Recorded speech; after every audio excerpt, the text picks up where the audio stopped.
펴서 이사야서 9장 6절 7절과 그다음에 누가복음 2장 8절부터 14절까지 우리 같이 읽겠습니다. 이사야서 9장 6절과 7절 같이 찾아서 읽겠습니다. 시작. 이는 한 아기가 우리에게 낳았고 한 아들을 우리에게 주시게 되었는데 그 어깨에는 정사를 메었고 그 이름은 기묘자라 모사라 전능하신 하나님이라 영존하시는 아버지라 평강의 왕이라 할 것이니라. 그 정사와 평강의 왕이 무궁하며 또 다윗의 위에 앉아서 그 나라를 굳게 세우고 자전 이후 영원토록 공평과 정의로 그것을 보존하실 것이라. 만민의 여호와 열심히 이를 이루시리라. 아멘. 자, 이제 신약 성경으로 와서 신약 성경 누가복음 2장입니다. 누가복음 2장 8절부터 14절 시작. 그 지경의 목자들이 밖에서 밤에 자기 양떼를 지키더니 주의 사자가 곁에 서고 주의 영광이 주를 두루비춤에 크게 무서워하는지라. 천사가 이르되 무서워 말라. 보라 내가 온 백성에게 미칠 큰 기쁨의 소식을 좋은 소식을 너희에게 전하노라. 오늘날 다윗의 복에 너희를 위하여 구주가 나셨으니 곧 그리스도 주시리라. 너희가 가서 강보에 쌓여 우유에 누인 아기를 보리니 이것이 너희에게 표적이니라 하더니 호련히 허다한 천군이 그 천사와 함께 있어 하나님을 찬송하여 가로되 지극히 높은 곳에서는 하나님께 영광이요 땅에서는 기뻐하시는 입은 사람들 중에 평화로다 하니라.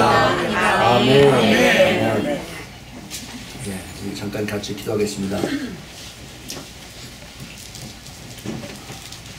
지극히 높은 곳에서는 하나님께 영광이요 땅에서는 기뻐하심을 입은 사람들 중에 평화라고 이미 2000년 전에 천사들을 통해서 그렇게 부름을 받은 우리 예수 그리스도 이 자리에 주님께서 함께 하심을 감사합니다. 아멘. 주님, 저희들이 이제 주님의 말씀을 저희들이 생각하고 또 상고하고 또 들을 때 우리 성령 하나님께서 이 자리에 함께 하시사 깊은 깨달음을 주시고 그리고 이제 다시 오실 주님에 대한 그 소망을 가지고 살 수 있도록 주님 도와주시옵소서. 하나님 감사합니다.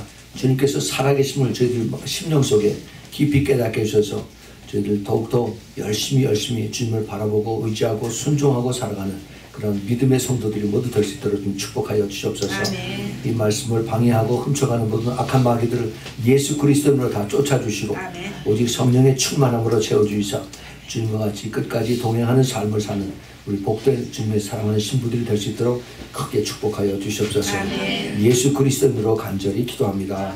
아멘. 아멘. 2017년 오늘 우리 성탄 예배 메시지가 우리가 너무나 잘 아는 이사야서 9장 6절 7절에 있는 말씀 그리고 누가복음 2장의 말씀입니다. 이사야서 9장 6절에 있는 말씀은 우리가 해마다 크리스마스 되면은 메시아라고 하는 그 선곡을 부를 때 이 가사들이 계속해서 우리에게 들려옵니다. 우리에게 아기가 태어났다고 그랬습니다. 여기 우리라고 하는 것은 그 아기가 담아있는 그 우리 뭐라고 그러죠? 아기가 태어난 우리가 아니라 우리들이 나의 복수의 우리입니다. 우리. A baby was born to us. 그 다음에 한 아들을 우리에게 주신 바 되었다. A son was given to us. 그리고 그 어깨에 있는 정사를 메었고 그 이름은 기묘자라 모사라 전능하신 하나님이라 영존하신 아버지라 평강의 왕이라. 이 말씀이 우리가 지금 이해하기 조금 좀 힘든 말씀인데 이것을 우리가 기묘자라 모사라 이거 옛날 얘기입니다. 근데 사실 이게 따로따로 이것을 썼는데 둘이 같이 붙어있는 말이에요. 이게 Wonderful Counselor입니다. Wonderful이 따로 있고 Counselor가 따로 있는 것이 아니라 같이 하나가 되어서 Wonderful Counselor. 우리 주님이 그렇다는 거죠. 그리고 전능하신 하나님이라 영존하시는 아버지라 평강의 왕이라. 이 말씀이 예수 그리스도를 칭하는 그러한 말씀인데 그것을 이제 그 다음에 7절에 가면은 좀 더 이것을 자세하게 설명을 합니다. 그 정사와 평강의 더함이 무궁하며 또 다윗의 위에 앉아서 그 나라를 굳게 세우고 자금 이후 영원토록 공평과 정의로 그것을 보존하실 것이라. 만군의 여호와 열심히 그를 이를 이루리라.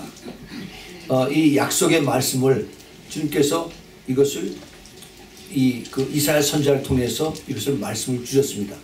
그리고 예수 그리스도가 태어날 것을 여기서 예시를 하셨는데 그것으로 끝난 것이 아니라 예수님 태어나시고 나서 이 말씀이 그대로 다 이루어지지 않았어요. 이 말씀이 다 이루어지려면 예수님께서 다시 오셔야만 됩니다. 아멘. 그래서 다시 오심으로 인해서 예수님께서 이 땅에 오셔서 하나님의 나라를 여기 다시 세우시고 그리고 영원토록 공평과 정의로 그것을 보존하실 것이다. 지금처럼 썩은 정치와 썩은 그 언론과 이 모든 그 거짓과 그다음에 그 불공평과 불평등에 대한 모든 것이 다 이제는 제거되고 그리고 하나님의 공의에 의해서 이것이 하나하나 다 정리가 되고 하나님이 그 이후부터는 평강의 왕으로서 이것을 주님께서 이루시겠다고 이것을 이미 2600년 전에 하나님께서 이사야 선지자에게 이 말씀을 주셨습니다. 그런데 이 말씀을 우리가 해마다 크리스마스 때 이것을 우리가 읽고 또 노래를 하고 찬양을 하지만은 과연 이것이 과연 나에게 이것이 얼마나 깊이 와 닿느냐 하는 것입니다. 이것을 우리가 읽을 때 우리가 금방 깨달아지죠. 아, 이거 예수님에 대한 말씀이구나. 그런데 이 말씀이 예수님 전체에 대해서 이것이 이루어지지 않았어요. 처음에 앞부분만 조금 이루어지고 나머지는 다 뒤로다가 밀어놨습니다. 예수님 다시 오시고 나서 이 땅에서 예수님이 만화의 왕, 만주의 주로 오시고 그 다음에 평강의 왕으로 이 세상이 지금 계속 평화회담을 계속 이제 세계 정상들이 만나서 얘기를 하는데 평화회담이 이루어지지가 않습니다. 평화가 이루어지지가 않아요. 왜냐하면 서로 자기네들이 악한 죄인들이기 때문에 서로 이것을 약속을 하고 지키지를 않기 때문에 평화가 이루어지지 않습니다. 그러면 언제 평화가 이루어지냐? 예수님께서 오시고 난 다음에 모든 죄가 사함을 받고 그 다음에 그 죄의 용서함을 받은 자들이 모였을 때 그때 진정한 평화가 있게 된다라고 주님께서 말씀하신 것입니다. 우리가 이것을 잘 알아야 돼요. 그러니까 예수님의 사실 우리가 오늘 여기도 이제 누가복음에서 보겠지만은 이사야 선지자가 받은 그 말씀이나 또 그리고 사도 누가가 받은 그 예수님의 탄생에 대한 이 메시지는 사실 예수님의 첫 번 오시는 것에 대한 그 메시지보다는 나중에 다시 오셔서 모든 것을 다 이루시는 그러한 하나님의 메시지의 요소가 그런 emphasis, 그 강조가 훨씬 더 주님 다시 오셨을 때 이루어지는 것이 더 크다 하는 것을 우리가 알아야 됩니다. 그러니까 그러면은 예수님의 그 탄생, 예수님의 탄생을 우리가 기쁘다 구주 오셨네 하고 우리가 기뻐하고 찬양을 하지만은 사실은 그 내용을 보면은 우리가 주님 다시 오셨을 때 우리가 더 기뻐하고 더 찬양하고 더 주님 앞에 영광을 드리는 그러한 소망으로 살아야 될 줄로 믿습니다. 아멘. 우리는 이것을 잘 알아야 돼요. 이 세상은 지금 미쳐서 돌아갑니다. 그냥 뭐 정신없이 안 믿는 사람 할 것 없이 같이 파티 하면서 그러면서 이제 즐기는 그러한 생활을 하고 있습니다. 예수 그리스도와 아무 상관없는 그러한 크리스마스 이브와 크리스마스 파티를 즐기고 있어요. 그러나 우리는 정말 이 시대에 주님께서 오신 그 뜻이 무엇인가 하는 것을 다시 깨닫고 우리 주님께서 우리 그 깨어서 있는 자녀들을 주님께서 기대하시고 어떻게 살기를 원하시는가 하는 것을 그걸 우리가 한번 잘 깨닫는 그런 시간이 됐으면 좋겠습니다. 자, 우리 누가복음 2장에 한번 다시 2장 8절부터 보겠습니다. 그 지경에 목자들이 밖에서 밤에 자기 양떼를 지키더니 지금 베들레헴 지경입니다. 베들레헴 지역에 목자들이 이제 양을 지키는 목자들이 하나가 아닙니다. 한 대여섯 명쯤 되는 모양이죠. 자기에게 맡겨진 양들이 있어요. 그래서 이 양들을 밖에서 이 양떼를 지킵니다. 그 내용을 보면은 이 목자가 양떼를 밤에 자기 양떼를 지키는 이것이 우리가 지금 12월 25일을 예수님의 탄생으로 보고 있는데 이게 아니다 하는 것을 여기서 알 수가 있습니다. 그렇죠? 팔레스타인의 그 당시의 풍습을 보면은 목자들이 양떼를 데리고 가서 그래서 양떼를 지키고 그 다음에 밤에 추우면은 다시 데려오는 그런 절기가 보통 한 4월서부터 9월, 10월까지 그 사이에 이것이 이제 그 양들을 데리고 나가서 며칠씩 또는 몇 주일씩 풀도 먹이고 물을 먹이고 그리고 밤에는 거기서 이제 잡니다. 같이 자요. 그러다가 점점 더 추워지고 그러면 집 근처에 와서 거기서 이제 양 목자들이 양떼들하고 같이 있다가 이제 들어와서 이제 양 우리에 먹이고 그 안에다 집어넣고 그러죠. 그래서 12월 25일 우리가 보통 크리스마스라고 하는 이때는 너무 추워서 그때는 양떼를 바깥에 내놓지 않습니다. 이것을 보면서 그때 양떼를 지킬 때 주의 사자가 곁에 서고 주의 영광이 저희를 두루 비추며 크게 무서워한다 이렇게 이야기를 합니다. 주의 사자가 천사들이 옆에 쓰고 천사가 옆에 쓰고 주의 영광이 하나님의 빛이 저희를 두루 비추심에 크게 무서워하는지라 천사가 이르되 무서워 말라 내가 온 백성에게 미칠 큰 기쁨의 좋은 소식을 너에게 전하노라. 이게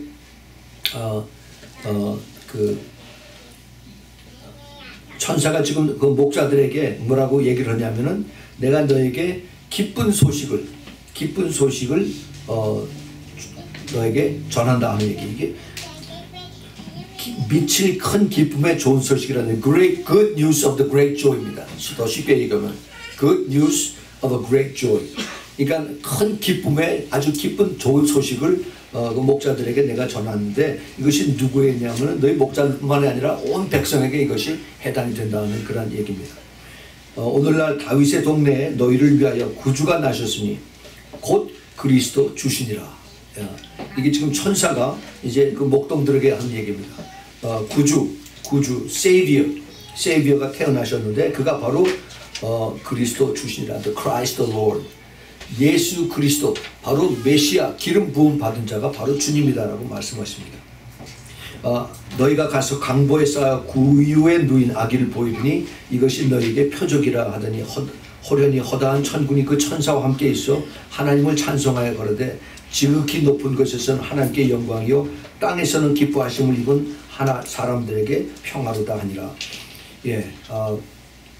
지금 천사들이 지금 예수 하나님의 영광의 빛으로 나타나서 그래서 이제 그 목동들에게 예수 그리스도의 태어나심을 알리고 그리고 이 예수 그리스도가 바로 구주시고 구원할 주님이시고 그리고 바로 그리스도 기름 부음 받은 자 주님이시다라고 가르쳐 주십니다.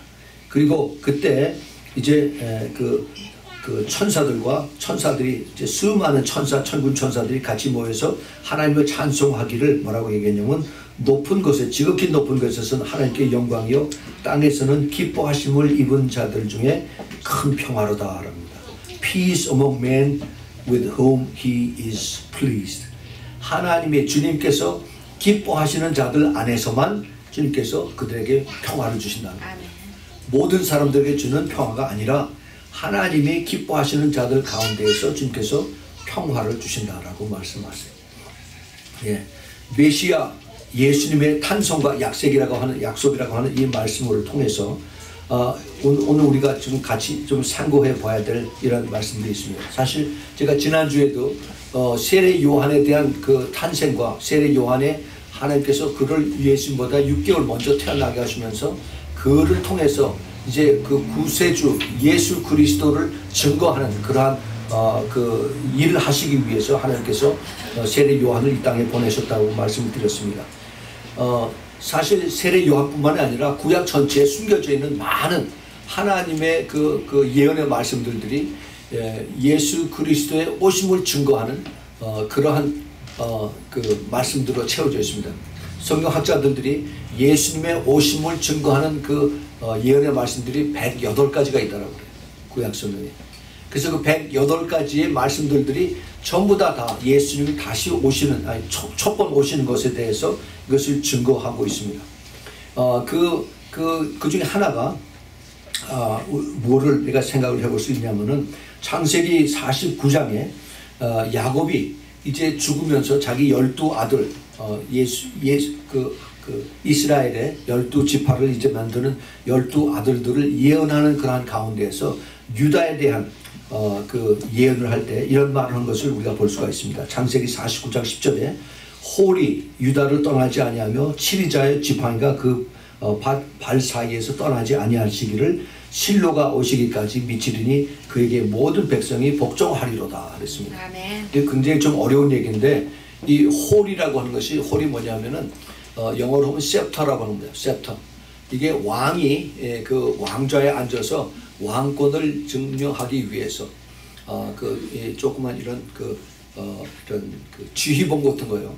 근데 이 지휘봉인데 거기에 금과 보석이 달리고 이것을 왕이 이렇게 내밀면은 그 왕의 왕권을 증거하는 그러한 것입니다. 그래서 에스더 왕비가 자기 왕이 이 홀을 내밀었다고 그러죠. 그래서 그 내밀었을 때 그것을 받는 것이 왕이 기뻐하시는 것이고, 만약에 그걸 자기가 그것을 거두고 허락을 안 하면은 에스더 왕이 죽는 그러한 것을 우리가 에스더서에서 읽을 수가 있습니다.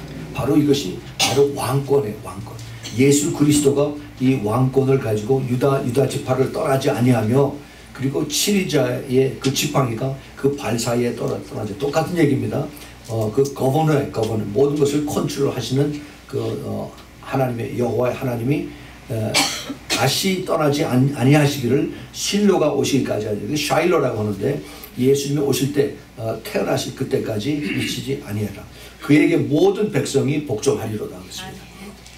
자, 여기 근데 이 말씀조차도 예수님에 대한 그 예언의 말씀이 100% 이루어지지가 않았습니다. 그렇죠? 예수님이 오셨을 때 모든 백성이 복종했느냐? 안 그랬어요. 그 바로 예수님을 싫어하고 미워했던 그 대제사장들이나 종교 지도자들이 바로 예수님을 십자가에 못 박은 것을 우리가 잘 압니다. 그래서 이 말씀, 예수님에 대한 예언에 대한 말씀인데, 이것이 또 이루어지려면 예수님 다시 오셔야만 이 말씀이 또 이루어집니다. 자, 그런데 창세기뿐만 아니라 여러 군데에서 예수님께서 이 메시아가 오시는 것에 대해서 말씀하셨는데, 이걸 제일 구체적으로 말씀하신 것이 바로 다니엘 선지자입니다. 다니엘 선지자가 하나님 앞에 21일 동안 금식하고 또 그리고 기도하면서 하나님의 그 뜻을 구했을 때, 자기가 그동안에 이제 바벨론의 포로로 붙잡혀가서, 그래서 에레미야 선지자가 70년이 지나고 나면은 그러면 우리가 다시 이제 고토로 이스라엘에 돌아오리라 하는 그것이 생각이 나서 자기가 가만히 생각해 봤더니 바로 그 해가 이제 70년이 끝나는 해다 하는 것을 깨닫고 이것을 가지고 기도했습니다. 이거 너무나 귀한 이런 때인데 내가 가만히 있어서 되겠느냐. 그래서 이것을 가지고 21일 동안 7일 동안 3주를 이제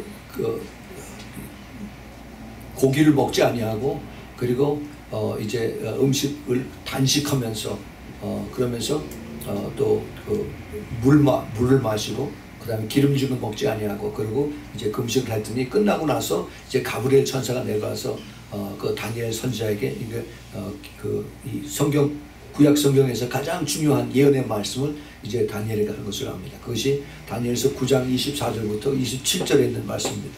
특별히 거기 26장에 25장에 보면은 9장 25절에 보면은 예루살렘을 중건하라는 영이 날 때부터 기름 부음을 받은 자 곧 왕이 일어나기까지 7일에 62일에가 이제 지날 것이다. 62일에가 지날 것이다 라고 말씀하고, 그 다음에 26절에 62일 후에 기름 부음 받을 자가 끊어져 없어질 것이며, 장차 한 왕의 백성이 와서 그 성읍과 성소를 회파하려니와 그의 종말은 홍수의 엄몰됨 같이 것이며 또 끝까지 전쟁이 있으리니 황폐할 것이 작정되었습니다. 굉장히 어려운 말이 이제 쓰여졌습니다. 자, 이것을 성경학자들이 이것을 연구하고 이것을 쭉 풀어서, 그래서 나중에 이것을 우리들에게 알기 쉽게 가르쳐 줬습니다. 이것이 그 앞에 25절에 예루살렘 성을 중건하라는 영이 일어날 바로 그 날짜부터 계산이 된다라는 것입니다. 이 날이 언제냐 하면 바로 느헤미야 2장 1절부터 8절에 아닥사스다 왕이 이제 느헤미야에게 가서 그 본 고향에 가서 이스라엘 예루살렘에 가서 그 이 성을, 이 성벽을 건축 다시 증건하라 하는 이 명령이 떨어진 것이 있습니다. 그 날이 바로 언제냐 하면은 BC 445년 3월 14일입니다. 역사적으로 그렇게 나와 있어요. 근데 그 날부터 이제 기름 부음을 받은 자가 왕이 곧 일어나기까지 7일에와 62일에, 즉 이게 일에는 7년을 얘기합니다. 그래서 62하고 7하고 다 합하면은 69일에가 되죠. 그래서 그걸 7일 곱하면은 그것이 483년이 됩니다. 483년. 이 483년을 유대 그 달력으로 해서 지금 우리는 로마 달력을 1년을 365일로 하지만은 유대 달력은 1년을 360일로 합니다. 우리가 음력으로 치는 걸 마찬가지예요. 그래서 360일로 계산해서 그 다음에 4년마다 한 번씩 이제 윤달에 이제 2월이 29일로 되죠. 그래서 하루씩 더해가지고 그걸 쭉 계산을 했더니 그 토탈 날짜가 얼마나 하면은 17만 3,881입니다. 17만 3,881일. 예. 그래서 이 날짜를 BC 445년 3월 14일부터 이걸 쭉 컴퓨터로다 계산했습니다. 그랬더니 그게 언제냐면은 AD 32년 4월 6일로 딱 떨어져요. 예수님께서 이제 그 나귀를 타고 이제 예루살렘 성에 입성하셔서 그래서 6월절에 십자가에 어린 양으로 죽이시는 바로 그 날짜가 여기 정확하게 나온 겁니다.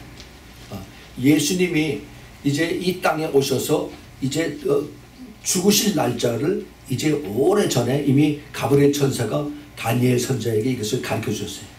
다시 보세요. 다니엘서 9장 26절에 60일의 이후에 기름 부음 받은 자가 끊어질 것이라 하겠습니다. 기름 부음 받은 자, 즉 하나님의 택함을 받은 그러한 메시아가 죽게 될 것이다. 죽게 된 것이다. 그런데 그 이후에 장차 한 왕의 백성이 와서 그 성과 성소를 회파한다. 이게 AD 70년에 이제 로마의 디도 장군이 와서 로마 예루살렘에 그 장정들을 50만을 다 죽이고 그리고 예루살렘의 그 피가 그 샘물처럼 이제 흘러내려갔다 하는 그런 말씀들이 그대로 다 이루어지는 역사가 났습니다. 이 강같이 흘러갔다, 피가 강같이 흘러갔다 하는 이러한 것을 이미 주님께서 이제 다니엘 선자를 통해서 가르쳐 주셨어요. 하나님께서 이스라엘 백성들을 택하시고 이스라엘 백성들을 사랑하시고 이스라엘 백성을 통해서 하나님이 전 세계에 이제 모든 사람들에게 하나님을 알게 하신 것이 하나님의 뜻인데, 그런데 이스라엘 백성들이 그것을 알지 못했습니다. 이스라엘 백성들이 하나님이 이미 오래전에 말씀을 주셨어요. 출애굽기 19장 5절 6절에 하나님께서 내가 너를 택해서 너를 제사장 나라로 삼고 그 다음에 너희를 통해서 온 세상 나라들이 이제 나를 알고 나를 하나님으로 섬길 것이다 하는 그 말씀을 주셨는데, 그들이 하나님의 말씀을 받들지 않고 순종하지 않아서 그래서 그 말씀을 그대로 사용하지 못했습니다. 받지 못했어요. 자, 그런데 이 말씀에 그 하나님의 기뻐하시는 뜻이 하나님을 기쁘시게 하고 하나님을 더 영화롭게 하는 그러한 말씀들이 성경에 수도 없이 많이 있어요. 예수님이 이제 이 땅에 오셔서 모든 그 불의와 그 다음에 그 죄악과 이런 것들을 다 물리치시고 그리고 이제 메시아로서 이 땅에 오시겠다. 그래서 그 당시에 수많은 이제 그 갈릴리 지역과 예루살렘에서 매주 그 안식일마다 그 랍비들이 회당에 들어가서 많은 사람들에게 가르칩니다. 이제 앞으로 우리에게 메시아가 오면은 그러면 우리가 더 이상 로마 군인들에게 억압을 당하지 아니하고 우리가 억울하게 세금도 내지 아니하고 우리가 이제 해방돼서 잘 살게 될 것이다 라고 그렇게 이야기를 하곤 했습니다. 그래서 수많은 이스라엘 백성들이 언제 그날이 옵니까? 우리가 더 이상 우리가 힘들게 살 수가 없습니다. 그 날이 언제 옵니까? 그런데 랍비가 제사장이고 그다음에 바리새인들이고 또 그다음에 거기 사두개인들이고 하는데 그들이 그냥 말씀만 가르쳤지 영적인 깨달음은 없었어요. 그 예수님께서 태어나셨는데도 계속 똑같은 얘기를 똑같이 하고 있었습니다. 예. 이 하나님께서 하나님의 그 약속의 말씀을 우리가 우리가 생각해 봐야 됩니다. 하나님께서 그 우리가 잘 아는 이 창세기 12장 1절부터 3절에 아브라함을 통해서 아브라함의 후손에 대한 약속의 말씀을 주님께서 하셨습니다. 너를 축복하는 자에게 내가 복을 내리고 너를 저주하는 자에게 내가 저주하리니 땅의 모든 족속이 너를 인하여 복을 얻을 것이라 하고 지금 약속의 말씀을 하셨습니다. 근데 이 말씀이요 요번 주일에 그것이 아주 그대로 우리에게 그것이 나타나는 것을 제가 보았습니다. 지난 월요일 날 12월 18일이죠. 유엔에서 유엔 총회 그 안보리에서 Security Council 안전보장이사회에서 트럼프 대통령이 이제 이스라엘의 수도를 예루살렘으로 정하고 그다음에 그 텔아비브에 있는 이스라엘 대사관을 미국 대사관을 예루살렘으로 옮긴다 하는 그 발표를 그 전주일에 하고 난 다음에 그 안전보장이사회에서 이것을 철폐하는 그러한 제안을 했습니다. 그런데 15개국 이스라엘의 유엔의 안보 이사국의 15개국 중에서 14나라가 이것을 찬성하고 오직 미국만 이것을 반대했습니다. 14대 1로 이것이 부결이 됐어요. 안전보장이사회에는 그 원칙이 전부 다 만장일치가 되어야만 그것이 그대로 이루어집니다. 그런데 미국이 반대 비토를 함으로 인해서 그것이 부결이 됐어요. 그랬더니 그 다음 날 목요일이구나. 12월 21일 그 터키의 에르도안 대통령과 그다음에 팔레스타인의 아바스 수상이 다시 둘이 같이서 공장을 해가지고 그러면 우리가 안전보장이사회에서 이것이 부결이 됐으니까 유엔 총회 전체에서 우리가 이것을 가결하자라고 그렇게 이제 뒤에서 부채질 해가지고 그래서 또 그 투표를 했습니다. 그 투표 결과 아마 여러분들 뉴스에서 잘 들으셨을 거예요. 유엔 총회 모두 거기 가입 국가가 193개국인데 그 중에 128개국이 미국이 이스라엘의 수도를 예루살렘을 한 거를 이것을 반대를 했습니다.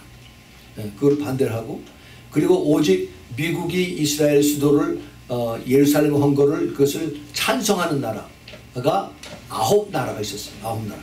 그리고 35개의 나라가 기권을 하고 21의 21 nations가 그가 불참을 했습니다.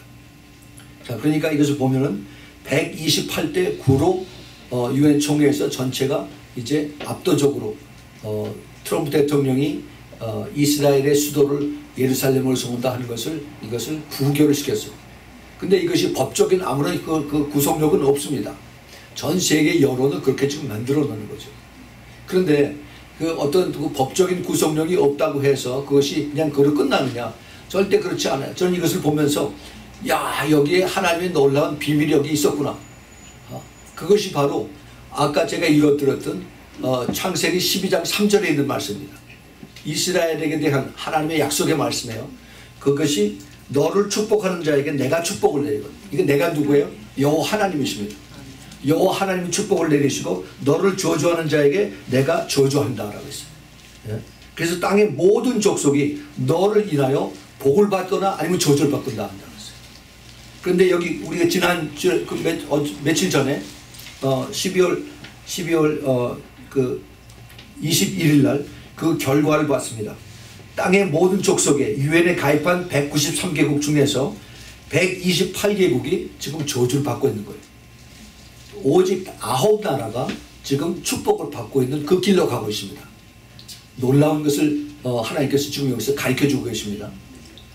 그런데 그 중에서 이제 그 기권한 나라 중에서 지금 유럽의 체코하고 그 다음에 필리핀하고 그 다음에 멕시코하고 탄자니아가 자기네 대사관을 텔아비브에서 이제 예루살렘으로 옮기는 것을 지금 아주 심각하게 생각을 하고 있습니다. 이제 그 기권한 나라 중에서 다시 이제 그 미국 쪽을 따라오는 그런 쪽으로 가고 있습니다. 이 사람들이 정말 하나님 앞에 복을 받을 자들이에요. 이 불행하게도 대한민국은 여기서 빠졌습니다. 하나님의 그 축복을 받은 기회를 놓쳐버렸어요. 참 그게 너무너무 참 안타깝고 참 약이 오르고 그리고 참 바보 같고 멍청하고 어떻게 이것을 표현할지 모르겠습니다. 이것이 우리가 하나님 앞에 축복을 받을 수 있는 그러한 그 하나님의 그 숨겨놓은 비밀인데 이것을 받지 못하고 그 다음에 그냥 다른 나라들이 반대하니까 우리도 반대하죠. 전에 누가 그랬던가요? 그 노무현 대통령 때 그 유엔에서 인권 문제가 나오니까 이것을 우리가 김정일이한테 물어보고 허락을 받은 다음에 이것을 우리가 투표를 할까요? 그거를 누가 저 외무장관 했던 사람은 책을 썼다가 큰 요동 이런 일이 있었죠. 정말 머리가 텅텅 빈 사람들이 지금 이런 중요한 책임들을 맡고 있습니다. 정말 바보 같아요. 이 9개 나라 반대한 나라들을 제가 봤더니요, 이스라엘과 미국은 당연히 이것을 우리가 반대하리라고 생각했지만은 나머지 그 7개 나라들이 전혀 이름도 알지 못하는 그런 조그만 나라들입니다. 과테말라하고 그 다음에 온두라스는 중앙아메리카에 있는 조그만 나라들, 아주 제일 가난한 나라들입니다. 멕시코 밑에 과테말라가 있고 그 밑에 또 온두라스가 있고 그 다음에 이제 엘살바도르, 그 다음에 코스타리카 이렇게 있는데 아주 가난해요. 제가 거기 선교 때문에 중앙아메리카 쪽에 가면은 아주 가난합니다. 그런데 거기에 가면은 교회들의 특징들이 교회 벽에 이스라엘 국기들을 그려놨어요. 그래서 그 교회 안에 이스라엘 국기를 그려놓고 그 다음에 또 예수님을 같이 찬양하는 그 다음에 그 메노라 같은 걸 만들어 놓고 그렇게 합니다. 그 사람들이 과연 개신교에서 그렇게 할 때 얼마나 이것을 신중하게 생각을 했나 저는 굉장히 이렇게 의심들었어요. 그런데 이번에 이걸 보면서 이 사람들이 그 교회에다가 이스라엘 국기를 그려놓고 그 다음에 그 메노라 그 촛대가 7개 달린 그 촛대를 하는 것이 이것이 그냥 하는 것이 아니었구나 하는 것을 다시 보게 되었습니다. 그리고 그 나머지 나라들 마샬 아일랜드, 그 다음에 마이크로네시아, 그 다음에 나우루, 토고, 발라우 이런 나라들은 태평양에 있는 조그만 나라들이에요. 그 이름도 별로 없는 그러한 나라들입니다. 그런데 이런 나라들이 아마 미국이 무서워서 미국의 도움을 받으려고 그래서인지 모르지만 하여튼 이스라엘을 돕는데 찬성을 했어요. 예. 그것은 앞으로 우리가 좀 더 영적으로 깊이 보면은 만약에 이 다음에 대환란이 났을 때 수많은 사람들이 이제 죽습니다. 크리스찬들도 많이 죽어요. 그럴 때 아마 피해서 이런 조그만 나라라도 가면은 하나님께서 복을 주셔서 그들을 하나님께서 보호해 주시고 숨겨 주시는지도 모르겠다 하는 생각이 들었습니다. 예. 우리가 이렇게 좀 이런 영적으로 하면서 스트레치 아웃해서 생각해 볼 필요가 있습니다. 예. 숨을 데가 없어요. 인공위성 이걸 통해서 GPS가 다 찾아냅니다. 그런데 이렇게 조그만 나라에 가면 하나님께서 복을 주시겠다고 약속한 나라에 가면은 하나님께서 막아주신다는 겁니다. 예. 이게 하나님 마지막 때 이제 구원하시는 자들이 하나님의 그 비밀입니다. 자, 그런데 지금 지난주에 유엔 총회에서 월요일 날하고 목요일 날 이루어졌던 이것을 보면서 또 하나 우리가 하나님 말씀을 생각해 볼 것이 뭐냐면은 스가랴서 12장 3절에요. 그날에는 내가 만군의 여호와 하나님이 예루살렘으로 모든 국민에게 무거운 돌이 되게 해서 그래서 무릇 그것을 드는 자는 크게 상할 것이라 천하 만국이 그것을 치러 모으리라. 바로 이 말씀이 바로 유엔 총회를 통해서 그대로 이루어지게 되는 것을 우리가 눈으로 보는 겁니다.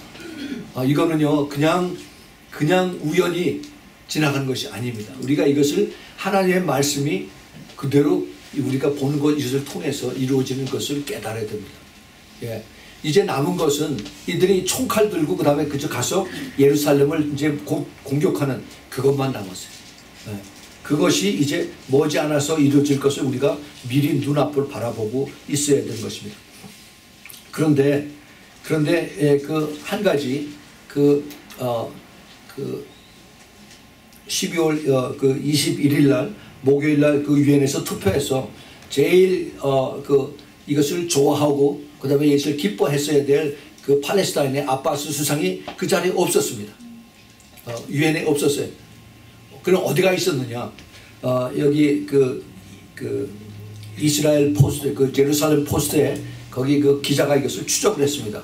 그때 어디 있었느냐 하면은 아바스 수상이 유엔에서부터 11,000km가 떨어져 있던 유나이티드 아랍 에미레이트 아부다비의 그 왕궁에 있었습니다.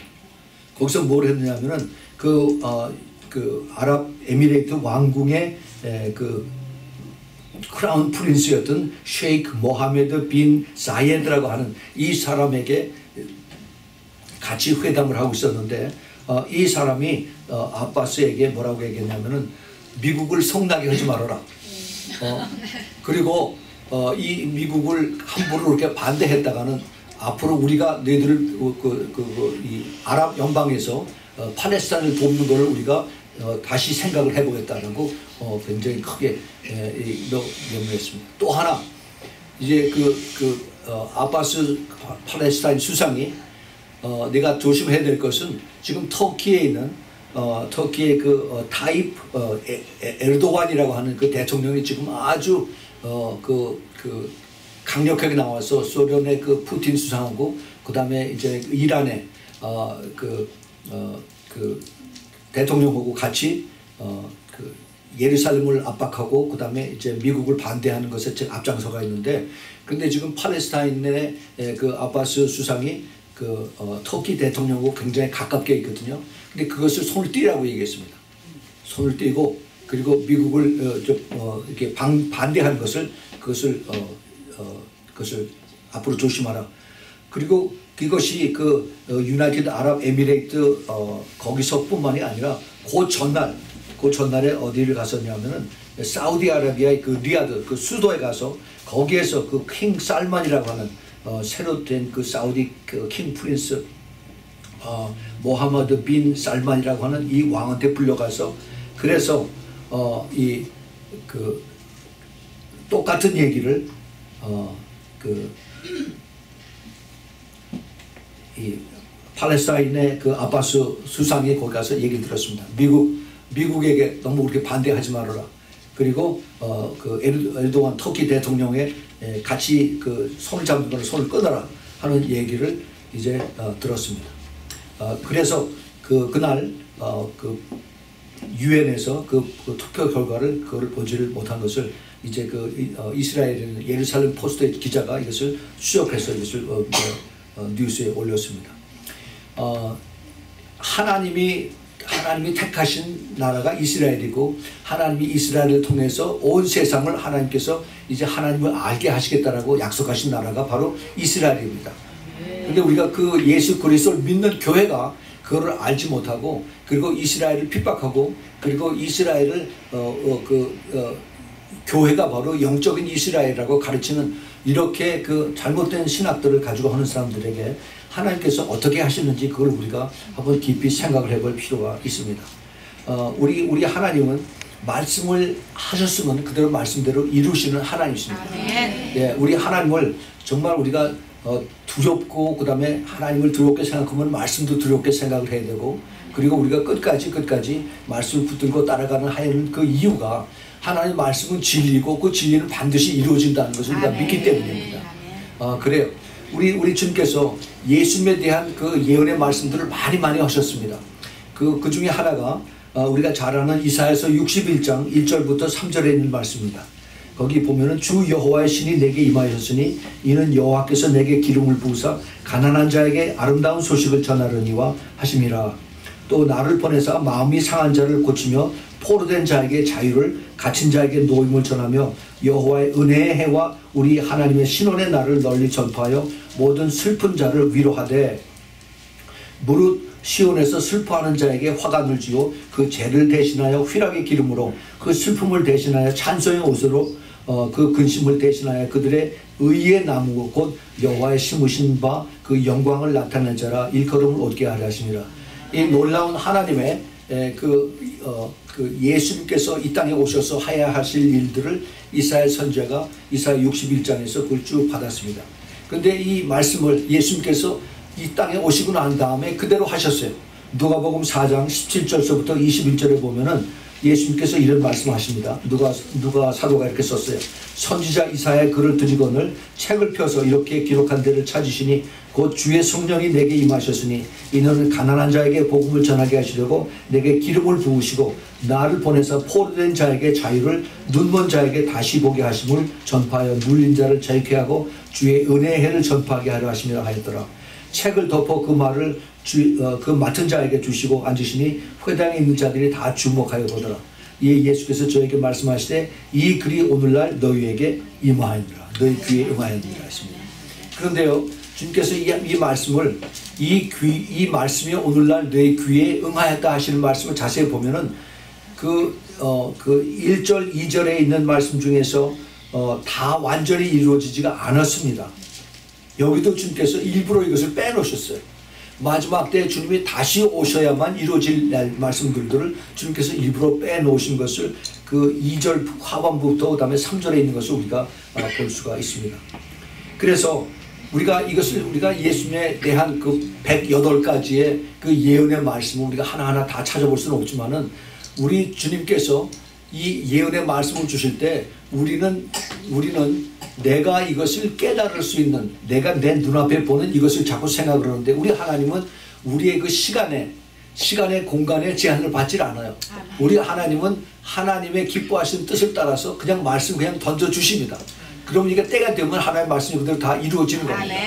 이것을 주님께서 우리에게 가르쳐 주셨어요. 그래서 주님이 다시 오시면은 이루어질 그 예언의 말씀들이 오늘 우리가 그 천군 천사를 통해서 이제 그 목동들에게 이루어진 말씀들을 보면서도 우리가 알 수가 있습니다. 온 백성에게 그 10절에 누가복음 2장 10절에 온 백성에게 미칠 큰 기쁨의 소식을 너에게 전한다고 하시고, 그 다음에 14절에 지극히 높은 곳에서 하나님께 영광이요 땅에서는 기뻐하심을 입은 자들 중에 평화로다. 사실 이 말씀조차도 그대로 다 이루어지지는 않았습니다. 그렇죠? 그래서 우리가 이것을 보면은 그 아까 우리가 읽었던 이사야서 9장 6절에 그 어깨에 정사를 메었고 거버멘트를 예수님의 그 양쪽 어깨에 메우셨고, 그 다음에 그 이름이 그 원더풀 카운슬러, 그 다음에 전능하신 하나님, Almighty God, 그 다음에 영전하신 아버지, Everlasting Father, 그 다음에 평강의 왕, Prince of Peace, 이것을 주님께서 이렇게 약속의 말씀을 하셨는데 이것조차도 주님이 다시 오셔야만 이루어질 것을 말씀하고 있는 것입니다. 우리 주님께서 다시 오실 때 그에 앞서서 선지자들을 예비하신다라고 그랬어요. 그래서 말라기서 3장 1절에 만군의 여호와가 이르노라 내가 내 사자를 보내리니 그가 내 앞에서 길을 예비할 것이요 또 그의 구한 바 주가 호련히 그 전에 임하리니 곧 너의 사모하는 바 연약의 사자가 임할 것이라. 이제 그 예수님이 태어나실 때 그때 그에 앞서서 세례 요한을 미리 보내시겠다라고 이렇게 약속을 하셨던 것을 우리가 지난주에 우리가 공부를 했습니다.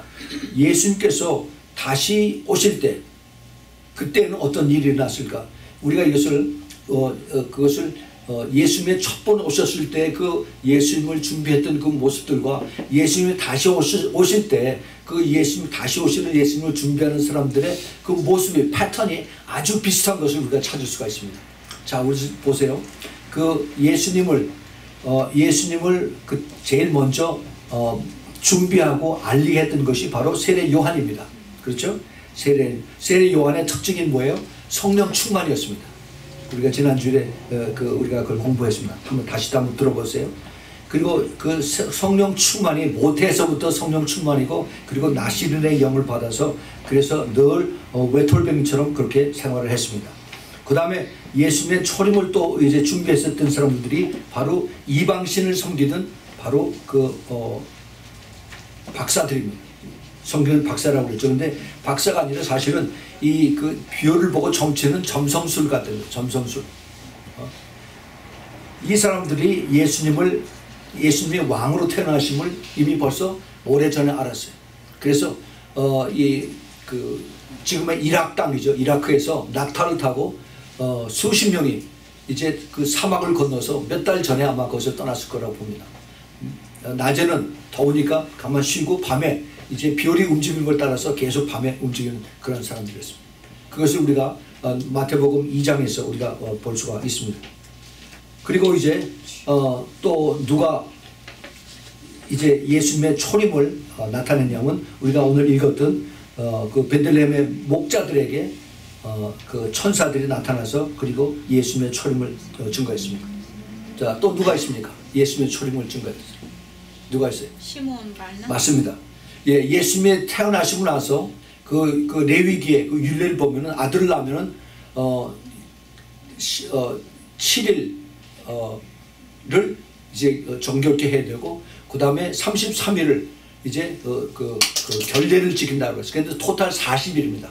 40일 후에 그 다음에 그 마리아와 그 다음에 그 요셉이 그 어린 갓난 아기를 데리고 이제 그 예루살렘 성전에 가서 베이비 데디케이션 하는 겁니다. 아기를 이제 그 하나님 옆에 바치는 그러한 예식이 있죠. 그때 바로 시몬을 만나고 그 다음에 안나 선지자를 만납니다. 시몬을 만나고 안나 선지자를 만나는데 우리가 여기서 우리가 하나 생각을 해봐야 될 것이 있습니다. 그러면은 예수님이 처음 오셨을 때 그때 그 많은 사람들 중에서 왕이 있었고 헤롯 왕이 있었고 그 다음에 거기에 또 그 로마에서 그 당시에 통치했던 그 거버너가 있었고 그 다음에 종교 지도자들이 있고 학사들이 있었고 또 그 다음에 랍비들이 있었고 그런데 그들에게 예수님께서 가르쳐주지 않았어요. 알려주지 않았습니다. 막연히 자기네들은 지식적으로 베들레헴에서 태어날 거란만 알았지 그들이 언제 정식으로 태어났다는 것을 가르쳐주지 않았습니다. 세례 요한과 그 다음에 이방 그 점성술 하는 사람들과 그 다음에 가장 낮은 자들이 있는 그 목자들과 그 다음에 출생 후에 40일 후에 그 의로운 시므온과 그 다음에 항상 성전에서 기도하면서 금식하는 그런 여선지자 안나가 있었습니다. 그러면은 메시아 예수님이 다시 오실 때 나에게 나타나는 그 증거는 무엇인가? 한번 우리가 생각해 볼 필요가 있죠. 나에게 이것이 깨달아지는 그 증거가 무엇인가? 우리가 다 같이 여기서 예배를 드리지만은 예수 그리스도가 다시 온다는 걸 믿음으로 아멘합니다 라고 믿지만은 과연 내가 그러한 믿음을 가지고 나에게 어떤 확실한 그 안나 선지자 같은 그 시몬 같은 그리고 세례 요한 같은 또 아니면은 정말 그 동방 박사들 같은 그러한 확실한 또 목동들 같은 그러한 확실한 그러한 사인과 징조들을 가지고 내가 예수님이 오신 것을 기다리는가 하는 것을 우리가 깨달아야 됩니다. 예. 그들의 특징을 우리가 쉽게 손을 꼽아가면서 찾아볼 수가 있어요. 제일 처음에 성령이 충만한 엑스트라 오일을 준비한 처녀들이 됩니다. 예. 그것이 바로 슬기로운 처녀들. 그리고 신랑 예수님을 누구보다도 사랑하며 사모하는 그러한 신부들인 것입니다. 예. 또 끝까지 영으로 깨어서 있으면서 겸손한 성도들. 세례 요한이 예수님은 높아져야 되고 나는 항상 더 낮아져야 된다는 것이 바로 우리의 가야 하는 그 모토인 것을 제가 지난주에 말씀을 드렸습니다. 또 세례 요한의 영을 받고 외롭지만은 진리의 약속의 말씀을 붙들고 기다리는 자들입니다. 예.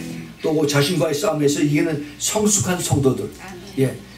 이 외롭게 가는 이 사람들이 바로 그 예수님 초림 때 그들을 기다렸던 사람들하고 똑같은 그런 패턴으로 간 것을 우리가 알아야만 됩니다. 이 예수님의 다시 오실 때 두 번으로 오십니다. 다시 오실 때 첫 번째는 공중으로 임하셔서 그래서 공중에서 주님의 예비하신 그 신부들을 그 다음에 휴거로 데려가는 거예요. 예, 이것이 첫 번째 공중 강림이라고 그러죠. 그때에는 주님께서 정말 준비된 그런 사람들을 데려가십니다. 예, 그 다음에 주님께서 7년 후에 다시 오셔서 이 땅에 재림하셔서 이 땅에 예루살렘의 그 감람산에 주님께서 재림하셔서 그때에는 모든 사람들에게 다 눈에 보이는 만왕의 왕으로 만주의 주로 그리고 온 세상의 심판자로 이 땅에 오십니다. 그래서 다 누구든지 알 수가 있어요. 그래서 이것을 이제 주님 재림 때 이것을 우리가 분명히 깨닫고 우리가 깨닫게 되는 것입니다. 그러나 예수님의 공중 강림으로 우리를 휴거로 데려갈 때는 우리가 주님 초림 때 예비했던 그런 사람들은 똑같이 그러한 방향으로 가는 사람들을 주님께서 부르시고 준비하고 계신 것을 우리가 잘 깨달아야 되는 것입니다. 그래서 예수님 태어나신 이때에 우리가 예수님 다시 오실 때에 대한 그 패턴을 우리가 여기서 찾아야 되고 그것을 알아야 되고 그렇게 따라가야 되는 것입니다. 여러분들 그것을 찾고 따라가는 그런 true seeker, 그것을 찾는 여러분들 되길 꼭 주님에게 축원을 드립니다. 우리가 그냥 또 2017년에 크리스마스가 와서 크리스마스가 또 지나가는구나 이렇게 생각을 하는 것이 아니라 내가 다시 메시아 예수님을 만날 준비가 되어 있는가, 정말 큰 기쁨의 좋은 소식을 내가 전할 수 있는 그러한 마음이 되어 있는가 하는 것을 우리가 알아야만 됩니다. 그 사람들이 예수님 초림 때 그 예수님을 만난 그러한 사람들은 그 비록 이방신들을 섬기는 점성가들이지만은 어린 아기 예수 앞에 엎드려서 그래서 경배했습니다. 경배했다라고 했습니다. 마태복음 2장 11절에 엎드려서 경배했습니다. 우리가 그 경배한다는 뜻을 우리가 깊이 알아야 됩니다. 제가 시간이 없어서 말씀을 못 드리지만은 이 경배한다, 워십한다는 얘기는 그냥 찬양만 하는 것이 아니라 내가 완전히 땅에 엎드려져서 그래서 나는 없어지고 주님만 나타나는 그것이 바로 이스라엘 예배자들, 그 레위 족속들이 하나님 앞에 드리는 그 예배의 모습들입니다. 그런 것을 바로 그 이방신들을 섬기는 점성가들 술들이 점성술 맞는 사람들이 그 예물을 가지고 아기 예수 앞에 엎드려서 경배를 했습니다. 또 들에서 양들을 먹이고 있던 목동들은 하나님께 영광을 돌리며 찬송하며 돌아가더라 그랬습니다. 누가복음 2장 20절에 있는 말씀에 하나님께 영광을 돌리며 찬송하더라. 분명히 눈으로 이제 어린 양이 예수를 봤습니다. 그리고 천사들과 함께하는 것을 봤어요. 그리고 이제 돌아갈 때에는 하나님 앞에 영광을 돌리며 찬송하며 돌아가는 겁니다.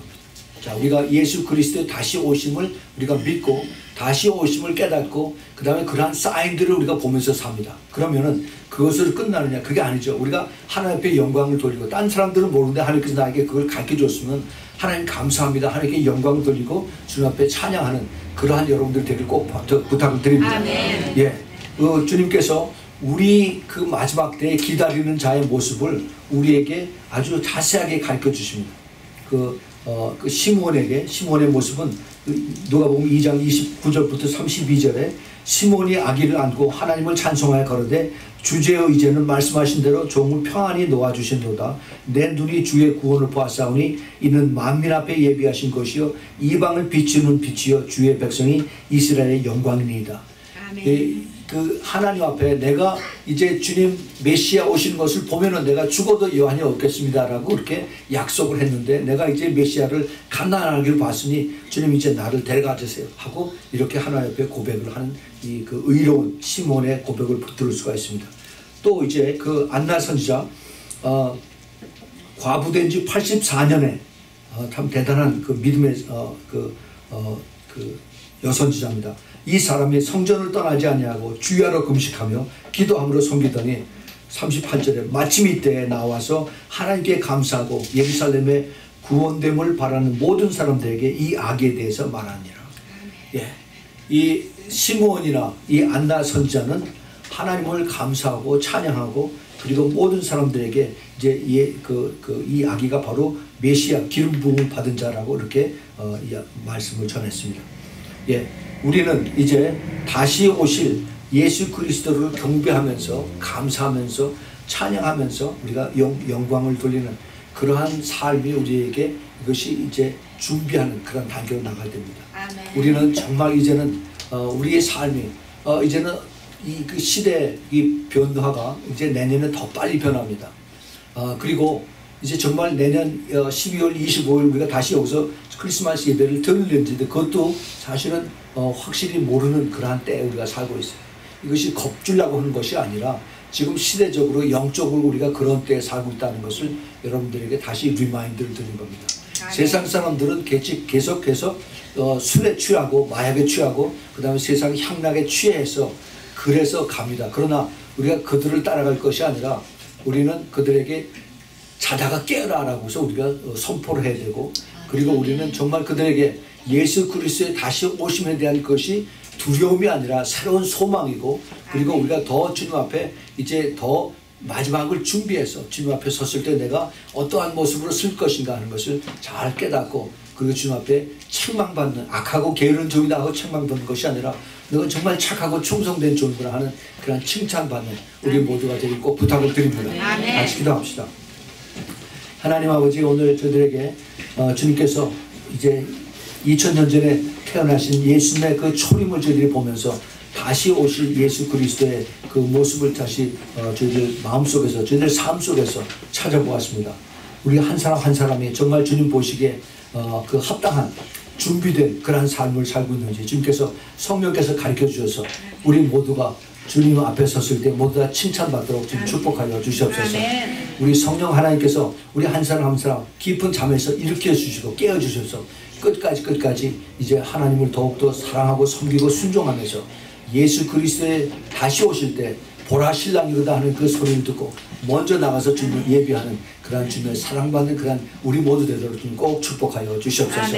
이제는 우리 주 예수 그리스도의 그 놀라우신 은혜와 하나님 아버지의 그 끝없는 아가페의 사랑과 그리고 성령 하나님의 내주하심과 교통하심과 그리고 그 기름 부으심이 이제 다시 오실 주님을 바라보면서 메시아 예수님을 간절히 사모하고 간구하는 주님의 사랑하는 신부교회 성도들 머리 위에, 또 멀리서 이 메시지를 듣는 주님의 택한 그러한 신부들 머리 위에, 그 가정 위에 지금부터 영원까지 함께 있기를 예수 그리스도의 이름으로 축원하옵나이다. 아멘.